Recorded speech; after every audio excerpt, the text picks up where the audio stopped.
Hi friends, అందరికీ నమస్కారములు. ఈ ఒక చిన్న హోటల్ నడుపుకుంటున్న తన పేరు ముమ్మడి యశోద. తన భర్త పేరు బాలకృష్ణ. భర్త వచ్చి 15 సంవత్సరాల నుంచి పేరల్స్ వ్యాధితో మంచానికే పరిమితం. తాను పేరల్స్ వ్యాధికి గురికాక ముందు బంగారు షాప్లో పని చేసుకుంటూ ఉండేవారు.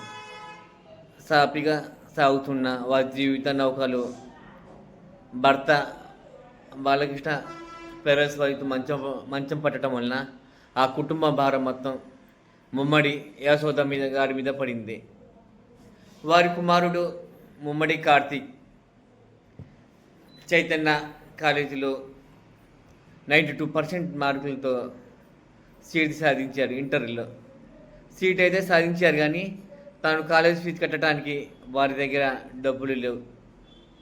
నేను నేరుగా అక్కడికి వెళ్ళినప్పుడు హోటల్లో వారి దీన పరిస్థితి తెలుసుకొని యశోద గారితో మాట్లాడి తనకి ధైర్యం చెప్పి ఆ మరుసటి రోజు ఉదయం నేరుగా కాలేజీకి వెళ్ళి కాలేజ్ ఫీజు 18,000 రూపాయలు Suryasri charity media Suryasri trust తరఫున చెల్లించడం జరిగింది. సాయం చేసిన దాతలకి మనస్ఫూర్తిగా ధన్యవాదాలు.